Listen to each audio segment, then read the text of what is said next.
Sí, bueno, ho va obrir mon pare i els seus dos germans, els tios, i bueno, aquest taller deu tenir, jo crec que 70 anys. I feien feina el 3 i després el major, el tio Miquel, se'n va anar, van quedar dos germans, i després el tio Sebastià també se'n va anar i va quedar mon pare tot sol. Fins que jo després vaig acabar l'escola a La Salle i m'he posat en els 15 anys a fer feina amb mon pare. Sí, feien silleria. I mon pare si mateix, un poc antes de jo començar, va provar de fer el balancí mallorquí, el que feim ara actualment. No amb aquests acabant ni res de tot això. I però feien les dues coses i passava que quan venia l'estiu, que era la temporada forta de balancí, no xeraven sense i no mos bastaven.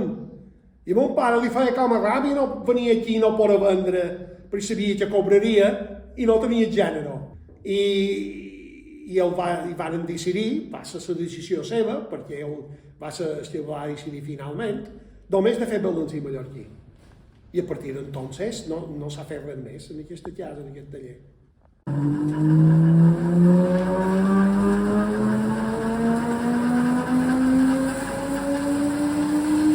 No té força, és de 90, té un diàmetre de 90 la roda. Bé, jo de petit sempre he estat per aquí. M'he criat dins del taller.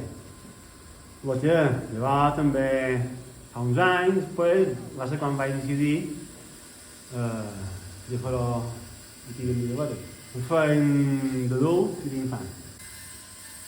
Sempre en les mallorquines, les tres fàbriques d'en Riera, d'en Vicenç i d'en Bujosa. Primer s'ha de la llenya, s'han de treure les peces, llavors un procés de cepillar, fregar, petrau, metge, muntatge i llavors res, tapissar. Sempre s'ha fet normalment en llenya de pi, perquè també és llenya de quilòmetre zero, és producte sostenible, de fet també queda molt d'anys, se solen rompre de corxats i s'ha de fer la llenya ben seca, s'han d'estirar grocs i té un procés d'unes coses. Hi ha parts de la fusta que serveixen o no serveixen segons la composició de les vetes i grocs, i si hi ha crulls, evidentment que no hi hagi corx, com se suposa.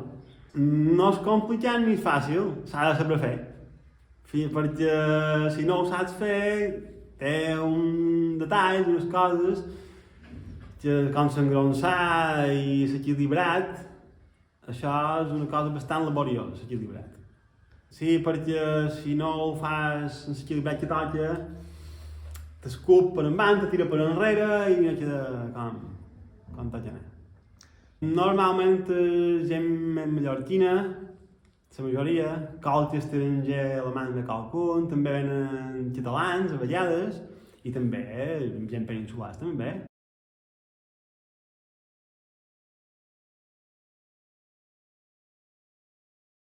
Mon pare sempre va fer balancí mallorquí com s'ha fet tota la vida, que fa més de 100 anys que se fa. En sols acabats de fuster, que ha de dur. Perquè aquí encara s'empleia cola negra d'un temps, que s'encalentegen el foc, dins una olla d'aram, amb aigua maria, dins una olla d'aram, cosa que avui no hi ha ningú que pràcticament ja l'empleia. Hi ha una sèrie de coses que les han conservades, amb una paraula, uns acabats que antigament se feien i que ara la millor pot fer un fuster que te fa un balancí, però que no les aplica en aquests acabats. I se veu perfectament. Ho duc a l'any també perquè els meus dos padrins eren fusters, tant per una banda com de l'altra. Cada un tenia un taller, un de silleria i l'altre de portam. I sempre està ficat en aquest món. I després, en l'assumpte de l'acabat de tapissat, sempre posam una olona darrere, perquè un balancí no pot anar mai amb una tela tota sola, mai. i se pot acolxar al mig, entre les dues teles, queda més confortable, i, amb una paraula, tens un balancí que almenys pots estar bé 20 anys a tot el lit teles, perquè te queda molt fort.